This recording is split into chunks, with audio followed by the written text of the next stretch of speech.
Bom, gente, estamos aqui na aula 5. Vamos falar sobre. Continuar falando, né? Sobre projetos estratégicos, planejamento de projetos estratégicos. Dentro dessa aula, a gente vai falar um pouco sobre os projetos e os processos de fato, o cronograma de execução, tão falado, que eu disse para vocês, e algumas definições de metas e indicadores, certo? Então, assim, para falar sobre isso,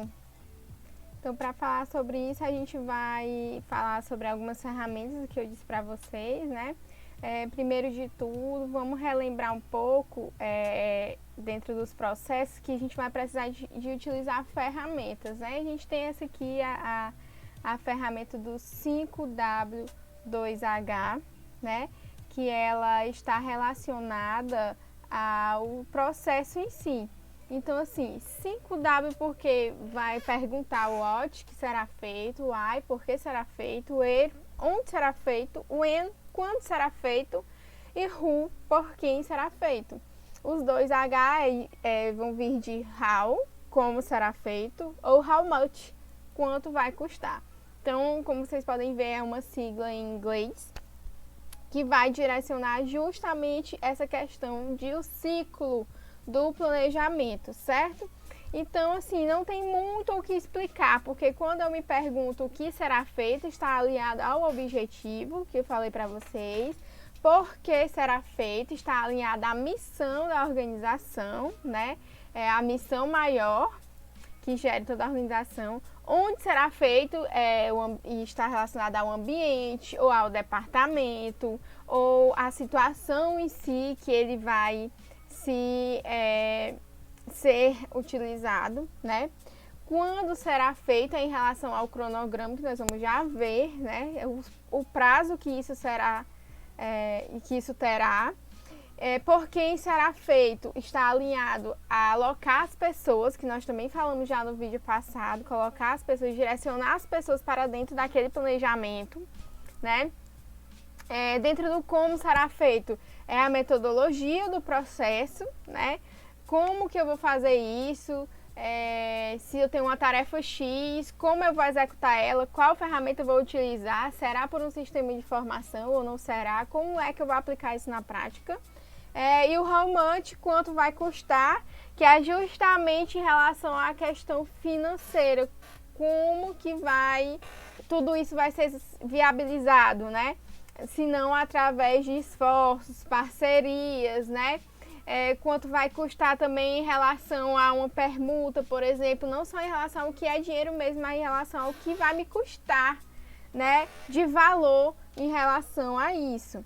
Né? Dentro dos processos também a gente vai ter a questão da análise SWOT, que é aquela que eu disse para vocês, das forças e das fraquezas da organização, ok? Então, assim, dentro dos pontos fortes, a gente vai analisar quais são as fortalezas da empresa, o que a empresa tem de melhor, nos pontos fracos, o que a empresa tem a melhorar. Isso é de origem interna, como vocês podem ver aqui, né, dentro dessa imagem.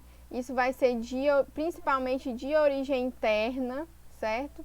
Depois a gente vai para a origem externa, onde vão estar as oportunidades que elas vão vir de dentro desse meu ponto forte, né?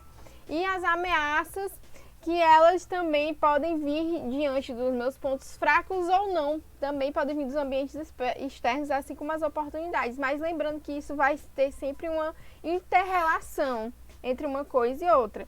Então, geralmente, essa matriz, ela dá origem a uma lista, né, de pontos fortes e fracos, e uma lista de oportunidades e ameaças que podem ser trabalhadas ao longo do planejamento estratégico. Eu posso trabalhar uma ou mais, né, desde que eu consiga dar conta disso, mas o ideal é que eu trabalhe para cada plano estratégico um ponto fraco, por exemplo, da organização, ou uma ameaça da organização, ou um ponto forte a ser melhorado, ou uma oportunidade a ser identificada no mercado. De repente, cada item dessa lista pode gerar um planejamento estratégico, e aí eu tenho que decidir de acordo com o que vai acontecendo, né? E de acordo com a minha equipe de gestão, claro, das pessoas que estão destinadas para fazer o planejamento ali. O Balanced Scorecard é o que eu adiantei para vocês antes, que eles vão dar esses indicadores de balanceamento, né? Então, assim, são várias coisas que elas podem indicar o que está dando certo ou o que não está dando certo e as coisas que precisam ser feitas dentro do processo, né? Como vocês podem ver, tudo surge da visão estratégica. Aí eu vou ter algumas variáveis para considerar a opinião delas ou considerar o que elas me dizem, como cliente, os processos internos do próprio negócio, o aprendizado e o crescimento de dentro das pessoas da organização e a questão financeira, certo? Então, são 4 vertentes aí dentro do BSC que eu vou poder relacionar se eu estiver me baseando por ela, né? Então, já falamos da 5W2H, já falamos da SWOT e já falamos do BSC que eu prometi que ia abordar com vocês. Então, a gente vem para a questão do cronograma, né? O cronograma, gente, existem vários tipos de cronograma, né? Mas o mais importante é que o cronograma, ele vai definir o escopo do projeto, praticamente. Então, eu vou pegar o meu projeto ali, meu planejamento estratégico, e vou direcionar períodos de tempo, né? Ou seja, quantas horas eu vou destinar para aquele ponto ali, quantos dias, quanto tempo a minha equipe ou eu, aquela pessoa que está responsável, vão ficar focadas naquela meta, por exemplo, né? Então, por isso que é um escopo, é como se a gente fizesse um esqueleto e destinasse tantas horas para cada tarefa ou cada desempenho de função, né? Então, aí a gente constrói a EP, que a gente chama de estrutura analítica do projeto, e ela justamente vai fazer essa delimitação, né? Geralmente, ela pode vir através de um organograma como esse, né? Algo gráfico para que eu possa saber a quem me direcionar e em que período me direcionar, certo? Logo depois eu crio sequência de tarefas. O que é essa sequência de tarefas? Ou seja, o que é uma tarefa após a outra. Por isso que o organograma está aqui. Eu não sei se vocês lembram da questão do organograma, mas o organograma, ele cria uma parte gráfica do processo. Então, assim, começa com isso, é seguido por essa atividade, logo depois entra essa atividade, logo depois essa, e assim vai até a finalização, com os nomes das pessoas responsáveis e com as tarefas que precisam ser executadas, né? Então, tenha muito em mente isso. Criar essa parte gráfica para aliar com a questão do tempo. Aqui define a duração de cada atividade, né? Por isso que vai ser a questão do cronograma, porque cada atividade vai ter um tempo disponível para aquilo. Então, se eu destinei uma semana para a realização daquela meta dentro daquele projeto, o que é que eu vou fazer com essa uma semana? Vou dividir as pessoas que vão trabalhar dentro dessa semana e vou dizer quantas horas dessa semana essas pessoas vão ficar debruçadas nessa atividade para concluí-la, né? Então, pode ser 20 horas, que é geralmente uma semana, geralmente o pessoal destina 20 horas para isso, porque, como eu disse, nem sempre as pessoas estão totalmente dedicadas ao processo de planejamento estratégico. O ideal é que fosse, mas a gente sabe que a realidade é que muitas empresas não têm a quantidade de funcionários, a quantidade de horas que realmente elas gostariam de ter, né? Depois eu vou atribuir as tarefas aos responsáveis, como eu falei, colocando o nome da pessoa que vai ficar responsável por aquele processo ali. Então, durante aquela semana, as pessoas vão ficar debruçadas naquele ponto X. Quem é o responsável por cada tarefa que vai ser executada? Você coloca o nome. Pedro, João, Maria, Carla, né? Então, assim, coloca o nome da pessoa que vai, onde você possa se reportar, né? E, de repente, conseguir saber o que está acontecendo, conseguir, de repente, pedir algum auxílio, enfim. É necessário que tenha essa pessoa para que a gente possa se direcionar. E, de fato, construir esse cronograma, né? Elaborando um documento, de fato, que vai conter tudo isso, né? Então, assim, dentro desse cronograma, ele vai ter a sequência das atividades, a duração de cada atividade, o controle, que pode ser realizado a partir delas, né? Os benefícios são vários, justamente em relação a auxiliar todo o planejamento, né, daquele plano, porque tem o planejamento estratégico, como eu disse, aquele plano menor que vai ser executado por um projeto. Então, todo projeto tem que ter um cronograma para facilitar esse acompanhamento por parte da gestão e por parte de todas as pessoas que estão envolvidas no processo. E essa questão também de antecipar as falhas, porque dentro de um cronograma, se eu tiver um cronograma bem feito, eu consigo ver com antecedência se não vai dar tempo de concluir até aquela data, porque aconteceu alguma coisa de imprevisto. E aí eu consigo realocar as datas, se eu tiver um cronograma bem feito, né? Lembrando que esse cronograma tem que ter uma parte de flexibilidade também. Ele não pode estar rígido, ele não pode estar... Eu termino até segunda-feira e segunda-feira eu estou terminando. Não. Se eu acho que eu termino até segunda-feira, então eu coloco o prazo até terça, por exemplo, para que eu tenha essa margem aí se acontecer algum erro. Acredito que vocês devem ter isso bem na mente. Depois, gente, quando eu crio um cronograma, é interessante que eu tenha esses indicadores dentro do projeto, que é o que eu mais venho falando para vocês, que seria de fato as métricas, né? Esses indicadores, eles vão servir para balizar as tomadas de decisão dentro de todo o processo de implementação daquele projeto.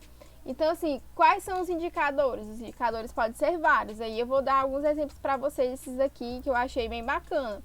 Primeiro, o índice de pontualidade do cronograma do projeto. Então, como eu disse, se o cronograma está sendo seguido de uma maneira bem legal, está conseguindo evoluir, os prazos estão sendo cumpridos, respeitados, então isso é um indicador de que o projeto vai bem, certo? Não que se acontecer um ajuste ou outro, o projeto está indo mal, não. Pelo contrário, quer dizer que a pessoa está atenta, está fazendo ali, as pessoas estão atentas, estão fazendo os ajustes adequados. Mas em relação a quando eu consigo traçar um tempo e esses tempos são cumpridos, isso significa que o projeto está indo muito bem, né? Depois, o total dos custos. Se não acontece uma variação muito grande desse total de custos, também significa que o projeto está seguindo, como é que eu posso dizer? A ordem natural dele, né? Então, assim, se não houve exagero, superfaturamento naquele valor, isso significa que o projeto está indo como planejado. Inclusive, no sentido de que quando eu vou traçar um valor específico, eu estou vendo justamente de acordo com o que a minha organização tem e com o que o mercado tem a oferecer. Então, se os custos, né, tanto em relação ao investimento quanto ao retorno dentro desse projeto estão condizendo, a variação está sendo mínima, então quer dizer que o meu planejamento está indo bem, né? Desvio de orçamento, né? Então, se acontece algo em relação a desvio de valores ou mesmo até desvio de tempo, né, que não é discutido entre as pessoas que estão disponíveis ali naquele projeto, isso pode ser um indicador negativo, né? Então é interessante sempre ver por esse aspecto. E aí a gente vai ter a satisfação do cliente, né, que a gente sabe que é um indicador master, vamos dizer assim. Não que seja o mais importante. É muito importante que a gente veja o conjunto como o mais importante, não um ou outro. Mas a satisfação do cliente, ela vai ser aquela que pesa, de certa forma, porque é a que realmente interessa, de certa forma. Claro que o dinheiro também interessa. Mas em relação à satisfação do cliente, é em relação ao quanto o cliente vai indicar, quanto o cliente realmente, se é um projeto de viabilidade, de propaganda, de promoção de um produto, se o cliente está conseguindo perceber aquilo, se o cliente está comprando, né? Se o cliente está dando retorno, está se sentindo satisfeito, está dizendo que o produto realmente está entregando o que promete, então isso é um super indicador que o meu projeto foi bem sucedido ou está sendo bem sucedido, né? Então, gente, no geral, como eu disse para vocês,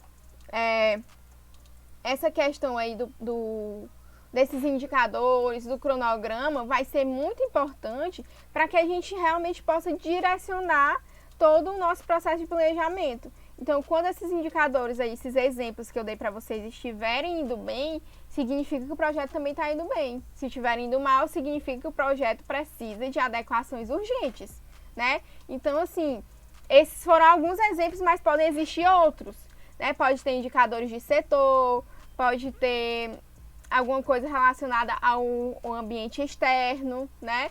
Então, aí, como eu disse, vai depender da realidade. Mas aí você já tem os exemplos para vocês conseguirem se direcionar melhor, visto que algumas dúvidas surgiram na aula ao vivo. Qualquer coisa, a gente ainda vai ter, né, a nossa outra aula ao vivo, a gente vai ter a aula extra e a outra aula ao vivo, para que vocês possam tirar essas dúvidas também por lá, tá, gente? Espero que essa aula tenha ajudado mais uma vez vocês. Como eu disse, repita quantas vezes for necessário. E qualquer dúvida, entre em contato para conseguir desenvolver melhor o conteúdo, tá bom? Até já!